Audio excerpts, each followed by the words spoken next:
जय जगन्नाथ सांग माने जानकी साहू कुकिंग ब्लॉग को स्वागत।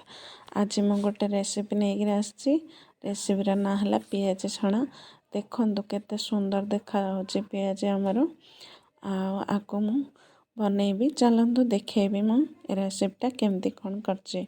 एबे चलतु रेसिपी आमर कंटिन्यू करवा। हाँ, कंटिन्यू करने पूर्व रेसिपीटी मो चैनल को जदि नुआ आछंदी सब्सक्राइब करदेवे। आ भिडियोटा जदि भल लगे बहुत मात्रा शेयर करदेवे। एबे चलतु आमर रेसिपी स्टार्ट करवा। रेसिपी मु एठी नेछि किछि चाउल चूना अदा रसुण छेची देछि याकू। आ एठी किछि बेसन नेछि। आ एठी किछि मु धनिया पत्र आ भुसंग पत्र नेछि। तापर एठी मु नेछि कंचा लंका आ एठी नेछि मु जुआणी आ जीरा टिके आ पियाज मु तीनटा नेछि बड़ साइज रो। नेछि किछि हळदी पाउडर रेड चिली पाउडर मसला पाउडर। पियाज पय हमर एति ही सामग्री दरकार। एबे चलंत हमें पियाज काटिबा। पियाज को हमें ऊपर साइड तेंठी काटला परे पछपट भी काट देछे। तापर हमें चोपा छड़ेगिरी ताको पूरा नेट एंड क्लीन कर दबा। तापर आमे ताको एमती फाळ गोटे करवा। फाळ करी एमती लंबा लंबा साइज रे आ सरू सरू साइज रे एमती काटिबा। ताको माने रखिबे बेसी सरू करिवेनी कि बेसी भी मोटा करिवेनी। ताको एमती ही काटिबे। सरू बेसी कर देले हमर लूण पड़िबो ना सेटा पूरा एमती सागस टाइप रो नहि जिवो पियाजी आ भल लागिबोनी। सेथे पे एमती ही काटिबा आमे ताको पियाज को मीडियम साइज रे। देखो पियाज को मैं केमती काटी। आहिरे एबे आमे जीरा जो मसला पाउडर रेड चिली पाउडर हल्दी पाउडर लूण देके आमे आको भल भाबे एमती मिसेबा। मिसेई देला परे हमर जो पियाज सब लागी लागी अछि सब से गुडाक गोटी गोटी हबो छाड़ी जीवो पाखुड़ा पाखुड़ा हे जीवो आ हमर पियाजी भल आसीबो। पियाज रे हमर जो बेसन देबा कि ताहरे भल भाबे हमर बेसन लागिबो। देखो हमर एबे सब गोटी गोटी हे जायछि। ताहरे मु एबे जुआणी आ जीरा को देली किछि कंचा लंका भी देछि। तापर हम मु एठी बेसन गोटे 4 रु 5 चामच बेसन देछि। बेसन एठी हमें बेसी देबानी कम देबा काहेकि ना एडा पियाज जेहेतु पियाज ही बेसी तार क्वालिटी रहिले भल लागिबा पियाज रे।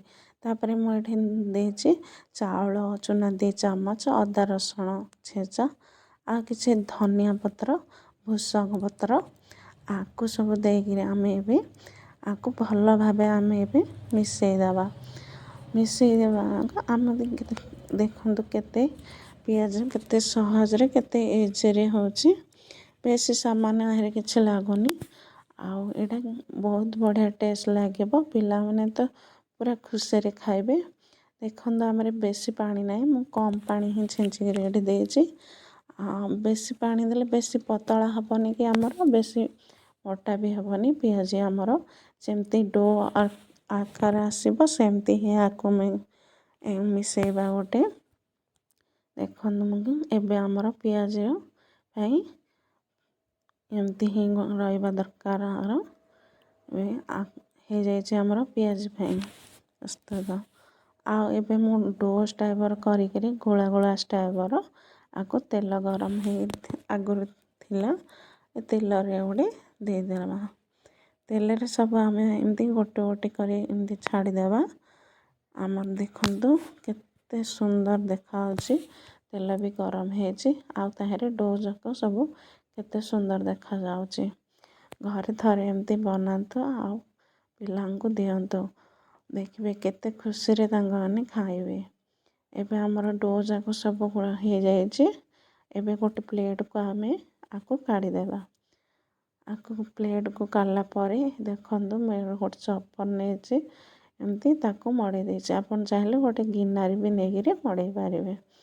एबे आमे पुणी थरे से तेल रे आमे आको दे देबा। तेल रे देला परे हमर काहेकि ना एडा पूरा छाणी हबो भल भाबे क्रिस्पी हबो एडा।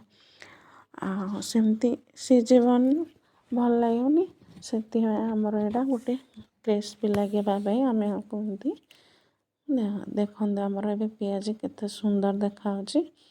ଆଉ ଏମିତି ହିଁ ବନାନ୍ତୁ ଘରେ ଥରେ ଏମିତି ଦେଖିବେ ବହୁତ ବଢ଼ିଆ ଲାଗିବ ପିଆଜିଟା।